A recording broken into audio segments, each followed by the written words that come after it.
This is Rosie Lalonde, and I would like to welcome you to Enhancing Your Flower Images in Photoshop.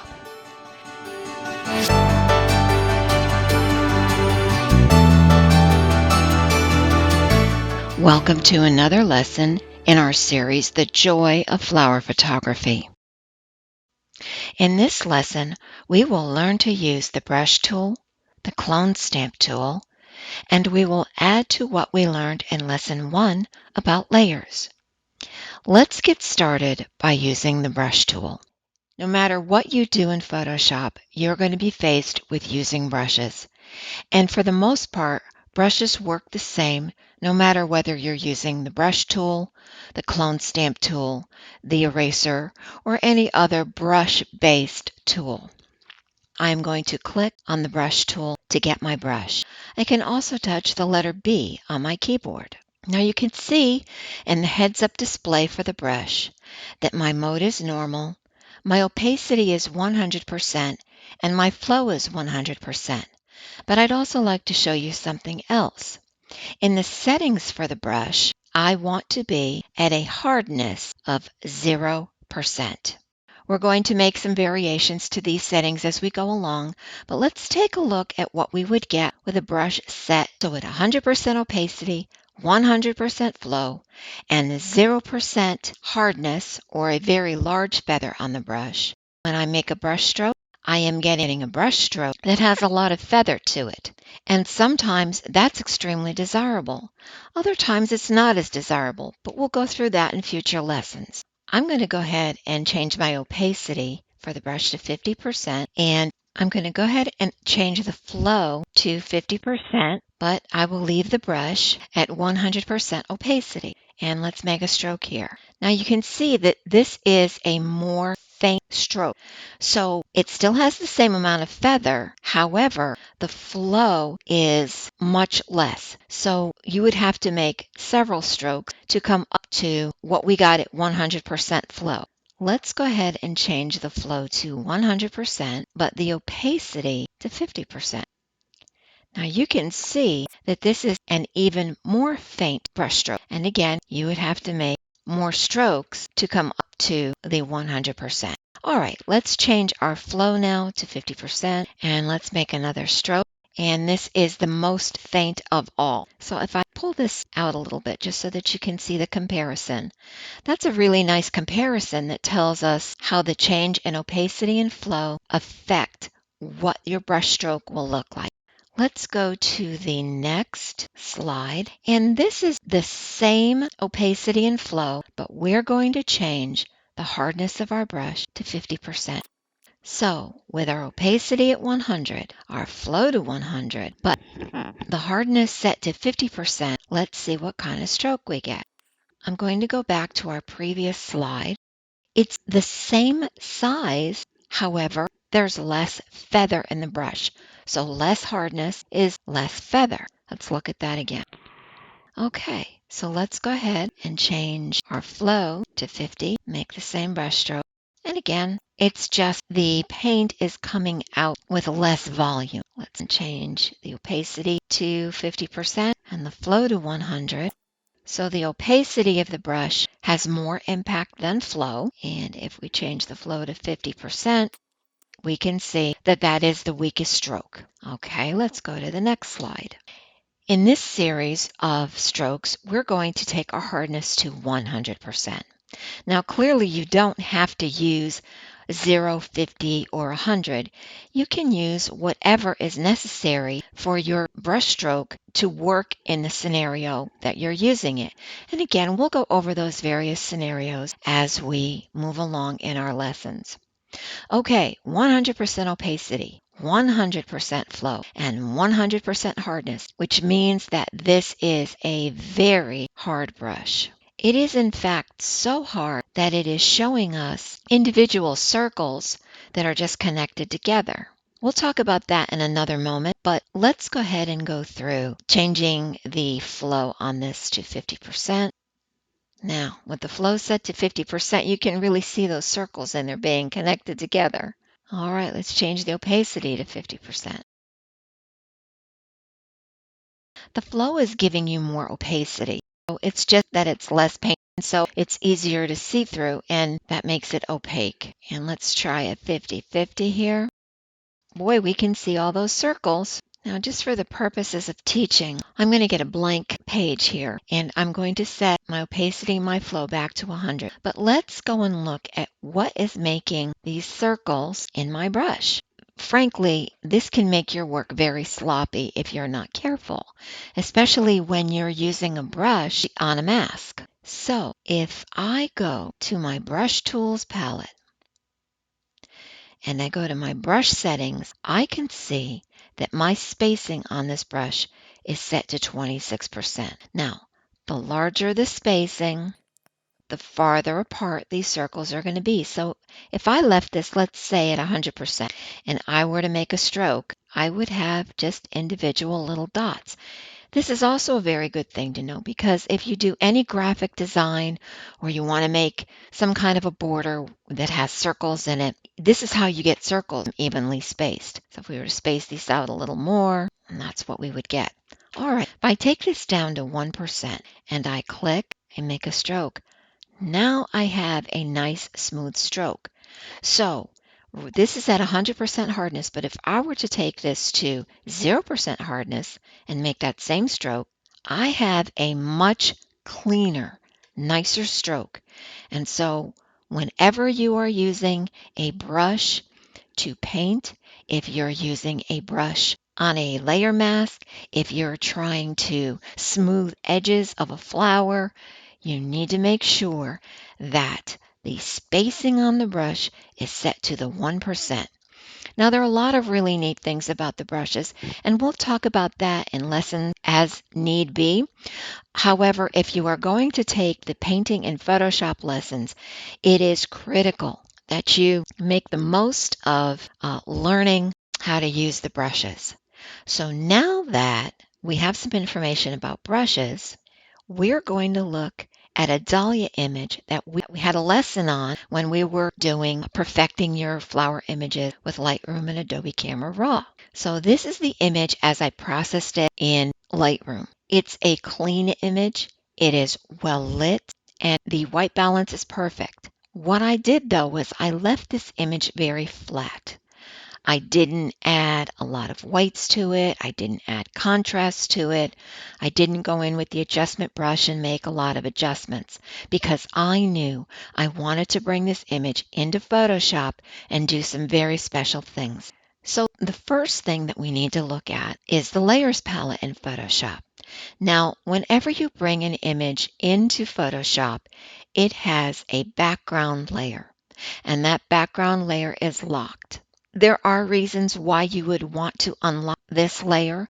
For now, it is fine that this is locked, but I want to make some changes in this image. I want to take a paintbrush filled with pink paint, and I want to color over some of this white in the image, which is really distracting, and even some of the white in the petals. But I'm not going to use my background layer to paint on. I need a painting layer. So at the bottom of the layers palette, there is an icon that will allow me to create a new layer. And by default, this is going to be a blank layer. Now, I like having the new layer come up in the new layers palette because I like to name my layers. And I'm going to call this pink paint. So now you can see that I have a pink paint layer on top of my background layer. If I were to turn off my background layer, I would just have this blank layer, no color to it whatsoever. And that is exactly what we want. But in order to paint, this layer has to be selected. Now, I know that it is selected because it is a little bit brighter color than the background layer.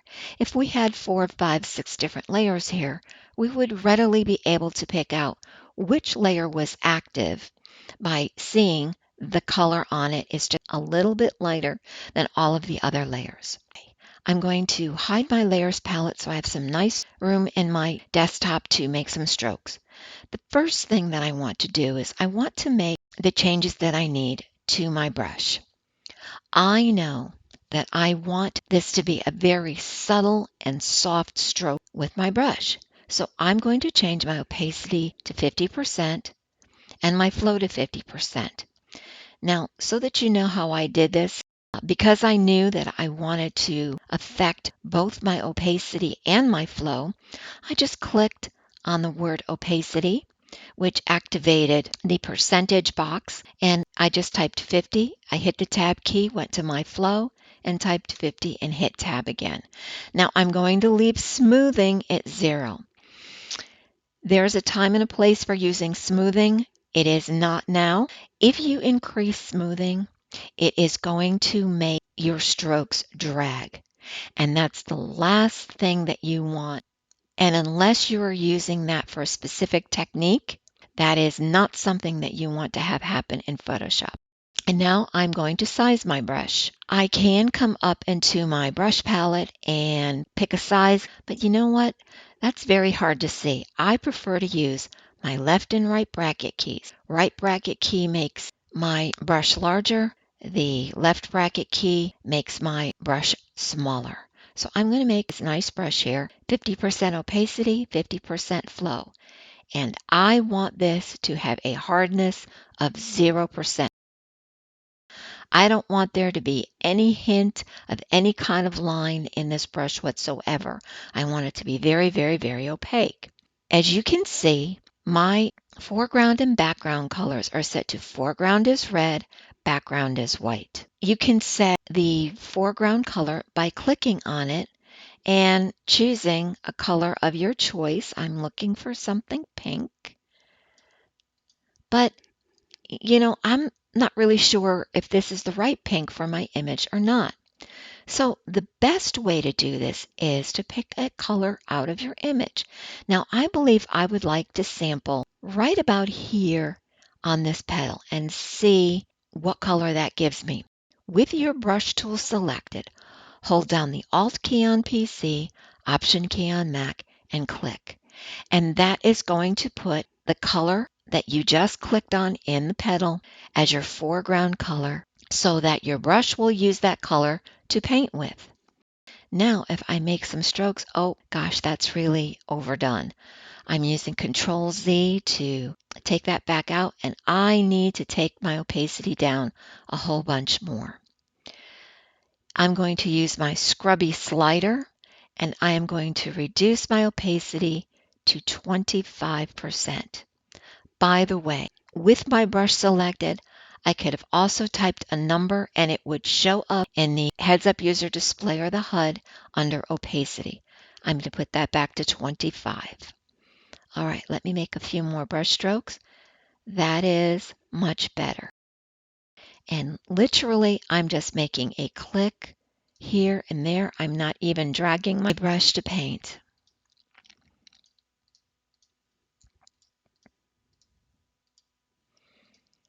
And I'm liking this very much.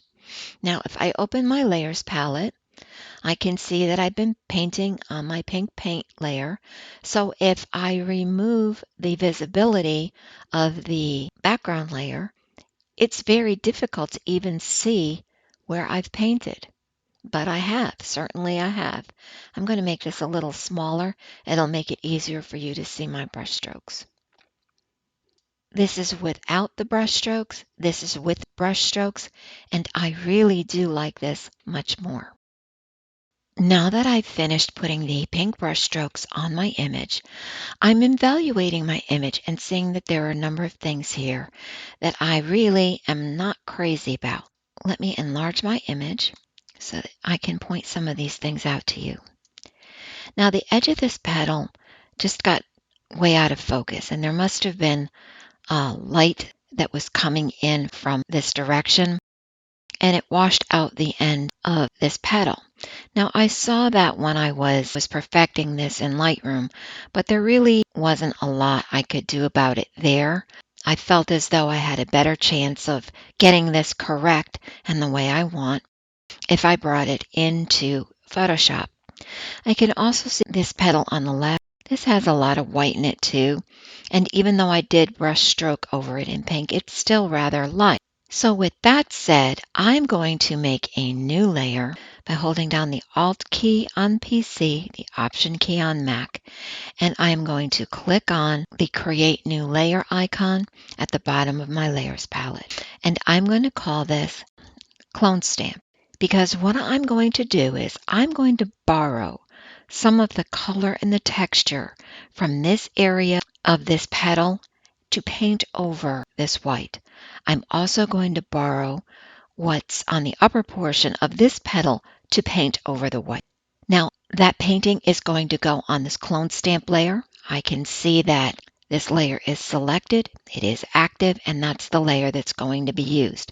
So I'm going to come over to my Tools palette and I'm going to click the Clone Stamp tool, or I can just touch the letter S. This is one of those tools that has a mode, an opacity, and a flow. I very rarely use anything more than 30% opacity when I clone. If I'm cloning a very large area, I might go to 50, but certainly not more than that. So with the clone stamp tool selected, I'm just going to type 30 and the opacity is going to change to 30%. I'm going to leave my flow at 50. And as I look at my brush, I can see that I have a hardness of 2%, and I'm going to take that down to 0. I know that I'm going to be working on this clone stamp layer. I'm going to hide my layers palette so that I have plenty of room to work. I increase my image size.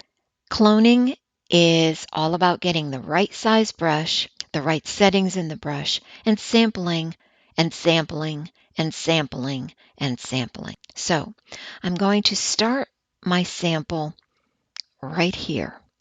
I'm holding down the Alt key on PC or Option key on Mac. And when I get that target, that's going to show me where I'm taking my sample from. So with that sample, I'm going to make some strokes. And again, I'm going to have to go over them several times because I'm working at 30%. I'm okay with that. I'd rather go slow and have a very neat, orderly clone as opposed to sloppy and I've either got to do it over or go back and fix it. I'm going to move up a little higher and I am going to sample. And because this area is getting bigger, I'm going to increase the size of my brush. And as I stroke, this is doing a very nice job. As I got down to this area, my sample ran out of paint. So I'm going to sample again and just come in and paint. This has gotten a little overboard for me, so I am going to come to my Tools palette and I am going to get the Eraser tool, or I can touch the letter E. And because I am on a layer all by itself, I can make some erasure here to clean up my overspill. The settings on my eraser are 45% hardness. It can't be too soft. It has to have some hardness. An opacity of 20%. I want to be careful how much I'm taking out all at once. And my flow is set to 77% so that it is a little bit more aggressive and I don't have to erase and erase and erase. Obviously, if you went too far and you wanted to put some of your cloning back in, you could touch the letter S to get your clone stamp tool, make it a little smaller, get another sample, and just reclone any area that you think you need to. Let's move on to the tip of this petal. As I clone this, it is going to look like the petal is going out of frame, and I'm fine with that. I would much rather have that than to have this white. So the very same way that we did on the previous petal, I'm going to come in and I'm going to begin to sample. My brush is too small. I'm going to make it larger. Sample, paint, sample, paint, sample, paint, sample, paint, sample, and paint. So I'm kind of following the lines and extending the lines of the image down to the edge of the frame. Sample, paint, sample, paint, sample, paint.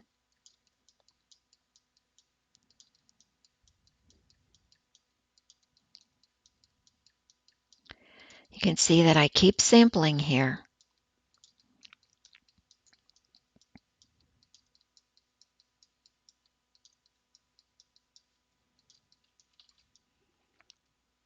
And I am going to take a little bit of this petal and come down, but I want a smaller brush.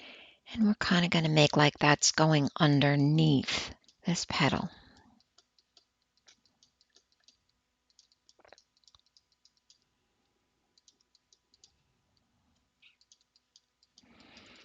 Part of the petal was soft to begin with, but I really like what it's doing here. I always take my image back out, reduce the size of my frame so that I can see what's going on with the entire image.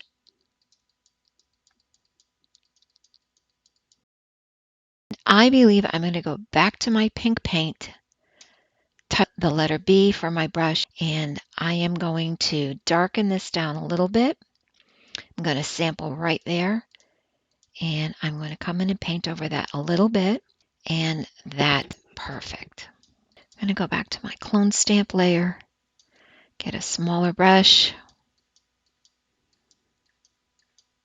Yeah, I like that better.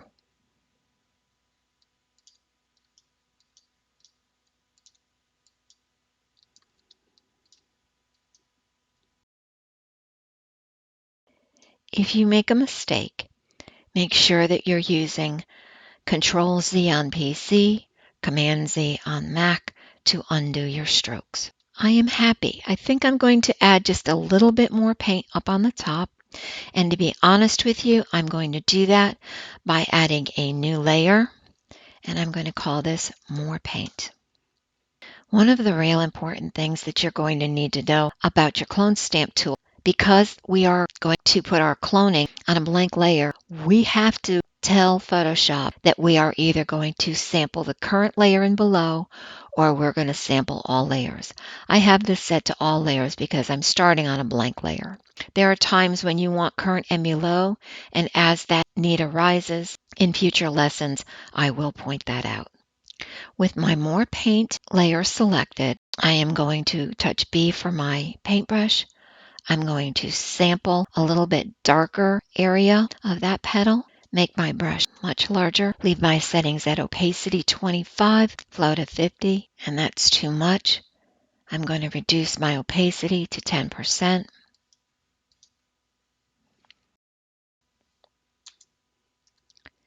And voila, that is excellent. I'm definitely very happy with this. Not every bloom is perfect, but almost every bloom can be perfected. We are going to fill the empty spot on these pentas in Photoshop. Let's start by clicking Layer, New to add a blank layer. Now, click on the Clone Stamp tool or touch the letter S on your keyboard. To begin the clone, I have chosen a flower that is fairly isolated. I will place my cursor in the center of that flower and Alt-click or Option-click on a Mac to create a clone sample. I will now move my cursor to the center of the area where I want to start my clone. Beginning with circular motions for the center of the clone, I will then use short, straight strokes and move out to clone the tips of the flower.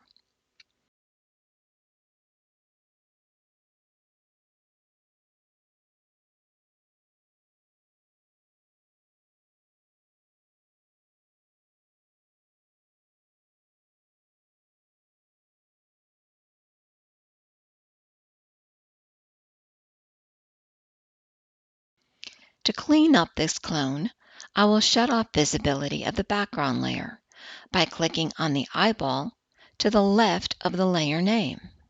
Now, I will click on the layer that has the cloned image, and using either the eraser tool or a mask, I will clean up the edges of the flower.